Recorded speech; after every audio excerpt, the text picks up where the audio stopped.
मुळामध्ये दिशा सालियन केस ही कधीच सीबीआयकडे गेलेली नाही. सुशांत सिंग राजपूत केस ही सीबीआयकडे गेलेली आहे. सीबीआयला ज्यावेळेस विचारलं दिशा सालियनच्या संदर्भात त्यावेळेस त्यांनी सांगितलं आमच्याकडे केस नाही, आम्ही तसं इन्व्हेस्टिगेशन करत नाहीये, आम्ही केलेलं नाहीये. त्यामुळे त्या संदर्भातला सीबीआयचा कुठलाही क्लोजर रिपोर्ट नाही आहे. सीबीआयच्याकडे सुशांत सिंग राजपूत ही केस आहे, त्या संदर्भात त्यांनी काही फॉरेन्सिकचे रिपोर्ट दाखवलेले आहेत किंवा सांगितलेले आहेत. For the first time ever, Disha Salian's father has spoken out. Senior level का कर रहा है ना, वो लोग बोलते हैं सुसाइड नहीं है, 100% मर्डर है. ऐसा बोलते हैं, सुसाइड है नहीं बोलते. मेरा जानकारी में मैंने जब इंक्वायरी किया जब मेरे को सब जगह सुसाइड ही बोला. अच्छा अच्छा, एक्सीडेंट बोला, सुसाइड नहीं बोला. एक्सीडेंट बोला आपको? हाँ, वो बोलते ना टावर लोकेशन है, सब है, प्रूफ है, 100% प्रूफ है, तो कीजिए ना, आपको जो करने का तो कीजिए. अगर उन लोग ने कुछ गलत किया रहेगा तो कोई सजा होना चाहिए ना. Republic has been the only channel following the Disha Salian case. ऐसा था कि बॉडी के पूरे बदन पे इंजर्ड था. उनके दाढ़ी पे यहाँ पे 1 से 1.5 इंच का खड्डा था, 2-3 दांत टूटे हुए थे, आँख नाक से मुंह से सब जगह से ब्लीडिंग था, एक हाथ उनका ऑलरेडी मुड़ा हुआ था.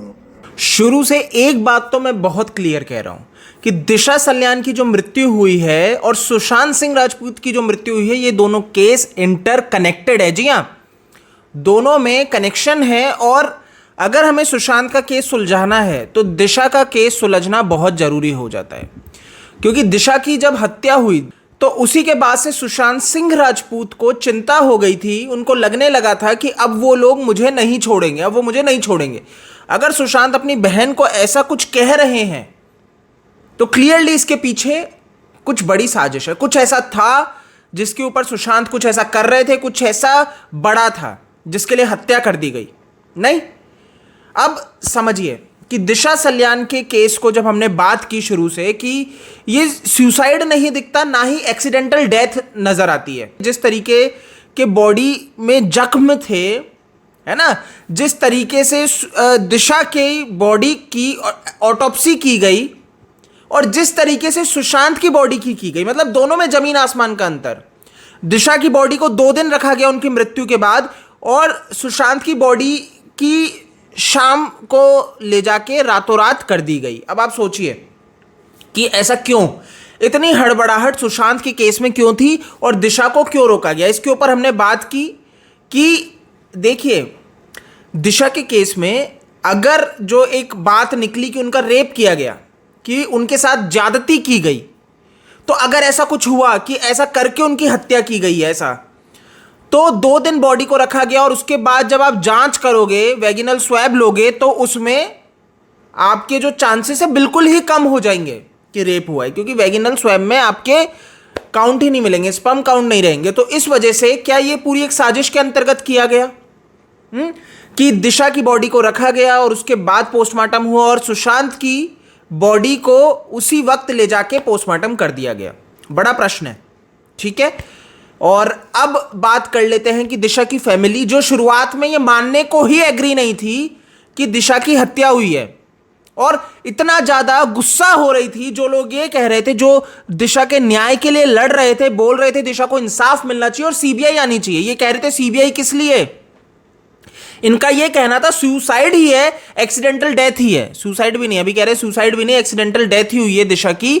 और भाई आप लोग मतलब हाथ जोड़ के ये विनती कर रहे थे कि यहां पे कोई मर्डर नहीं है. तब बहुत क्लियरली मैंने एक बात कही थी कि दिशा की जो फैमिली है ना, उनको धमकाया जा रहा है, किसी ना किसी तरह का दबाव है. अब वो क्या है ये क्लैरिटी नहीं थी. और अब वो चीज निकल के बहुत क्लियरली नजर आ रही है, क्योंकि दिशा के फादर ने रिपब्लिक से बात करते हुए क्या कहा कि उनको बताया गया, पहले उनको ये मतलब पहले इनको ये सिर्फ बोल दिया गया था कि सुसाइड है, सारे एविडेंस ये दर्शाते हैं कि एक्सीडेंटल डेथ है ना. तो अब लेकिन इनको जब ये बताया जा रहा है कि यहाँ पे मर्डर है और इसके ऊपर जांच हो रही है, तो इनका कहना है कि जी बिल्कुल इस पे जांच होनी चाहिए. यानी कि फैमिली अब एग्री कर रही है.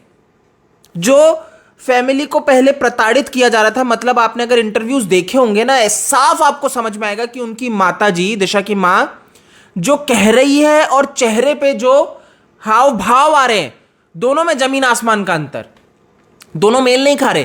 तो जब आप कह कुछ रहे होते हो और अंदर कुछ चल रहा होता है, अंदर एक अलग दर्द था जो अपनी बेटी के लिए, तो वो चेहरे पे दिखता था कि वो भी जानते हैं कि कुछ साजिश है, लेकिन बोल नहीं सकते, किसी का डर।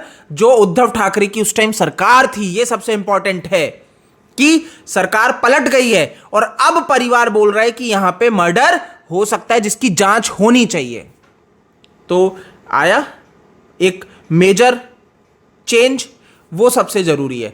अब यहां पे ये तो बहुत क्लियर हमें नजर आता है कि दिशा के साथ जो हुआ है वो बहुत गलत हुआ है, और सुशांत के केस को सुलझाने के लिए यह भी बहुत जरूरी हो जाता है कि दिशा का केस सुलझना चाहिए। तो यहां पे देवेंद्र फडणवीस जो कि ये आवाज उठा चुके हैं, जिन्होंने कहा है कि सुशांत का केस सीबीआई को गया लेकिन दिशा का नहीं गया, तो यहां पे एसआईटी बैठी है दिशा के केस के लिए, तो वो जांच करेगी कि दिशा के साथ क्या किया गया। और इसके ऊपर यही आशा रहेगी कि जो यहां पे पूरी ये प्रोब चल रही है, ये जो पूरी जांच चल रही है, इसका जल्दी से जल्दी पूरा का पूरा निष्कर्ष निकले और जो आरोपी हैं वो पकड़े जाए। नहीं, आपको नहीं लगता? तो ये एक जो पूरा यू टर्न हुआ, मेरे को तो मतलब आप सोचिए, दिशा की फैमिली को तो तब भी समझ में आता है मैनिपुलेट कर लिया होगा। रोहन रॉय वो तक फैमिली के साथ बैठ के ये बोल रहा था कि दिशा की हत्या है ही नहीं, उसने कर लिया, वो कूद गई। अब आप समझ लीजिए कि ये पूरा एक नैरेटिव सेट किया गया ना इन्हीं लोगों के द्वारा, यही रोहन रॉय के द्वारा। रोहन रॉय पे हम पहले बात कर चुके हैं, ये भी बहुत मुख्य है, जो अंडरग्राउंड हो चुका था, राइट, दिशा की मृत्यु के बाद। फिर अब निकल के आया है क्योंकि अब इन्हें लग रहा है कि हमें कुछ नहीं हो सकता। बट ये जो एसआईटी बैठी है, ये इस चीज को सुलझाए बहुत जल्दी, बहुत जरूरी है। नहीं तो ऐसा ना हो कि धीरे धीरे करके जो आरोपी हैं वो फरार होते जाए। नहीं तो देखते हैं क्या रहता है। इस वीडियो में इतना ही है। जय हिंद।